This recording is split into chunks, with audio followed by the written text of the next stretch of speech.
Hello दोस्तों। यह बात सन 1947 की है, जब हिंदुस्तान पाकिस्तान में बंटवारा हुआ था। चारों तरफ हड़कंप सा मचा था। लोग एक दूसरे के खून के प्यासे हो रहे थे। लाहौर शहर के एक घर में रामचंद अपनी पत्नी राधा एवं उनका एकमात्र पुत्र 8 वर्ष का प्रकाश सहमे से बैठे हैं। प्रकाश का जन्म शादी के 10 वर्ष बाद हुआ था। दोनों ने ईश्वर से बहुत मिन्नतें मांगी, मंदिरों में गुरुद्वारों में माथा टेका, तब जाके प्रकाश उन्हें मिला। मोहल्ले में मारकाट मची हुई थी। रामचंद 10 दिन से अपनी होटल, जो कि उनकी आजीविका थी, नहीं गए थे। घर में राशन आदि की कमी होने लगी थी। रामचंद व राधा पाकिस्तान छोड़कर हिंदुस्तान जाने का निर्णय लेते हैं।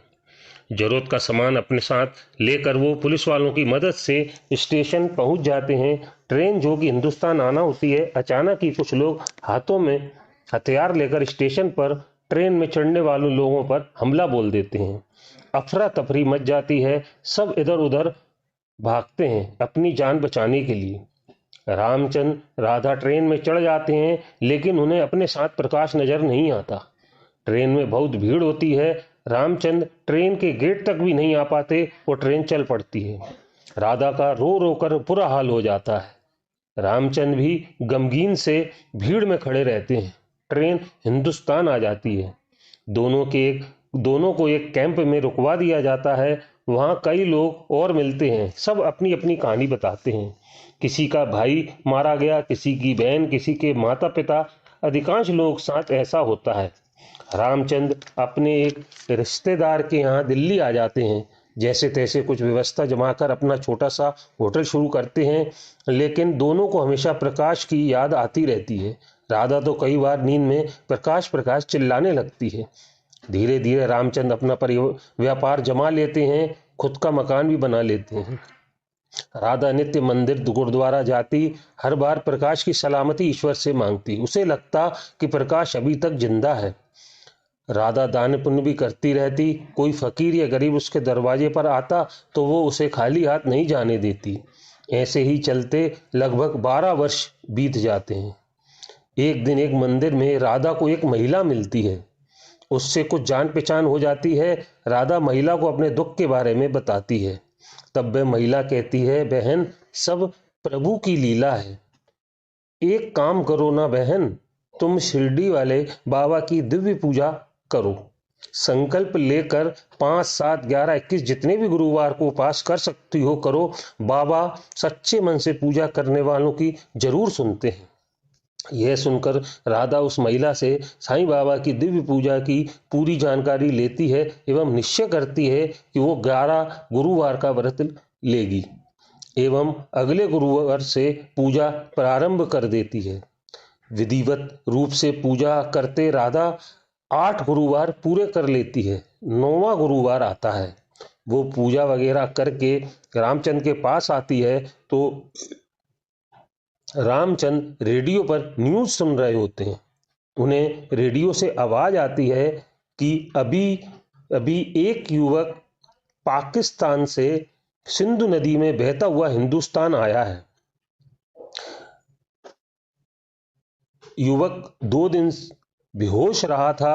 होश आने पर अपने पिता का नाम रामचंद एवं माता का नाम राधा बतला रहा है। और वह युवक यह भी बतला रहा है कि लगभग 12 वर्ष पहले लाहौर स्टेशन पर वो अपने माता पिता से बिछुड़ गया था। अमृतसर के अस्पताल में यह युवक भर्ती है। जैसे ही ये खबर रामचंद व राधा सुनते हैं, उनके खुशी का ठिकाना नहीं रहता। उन्हें लगता है कि हमारा प्रकाश वापस आ गया है। रामचंद तुरंत कुछ साक्ष्य लेते हैं, जिससे साबित हो जाए कि प्रकाश उनका ही पुत्र है। वो साक्ष्य को लेकर स्थानीय दरोगा से मिलते हैं। दरोगा तुरंत ऊपर के अफसरों से बात करता है। रामचंद अपने रिश्तेदारों को लेकर अमृतसर जाते हैं।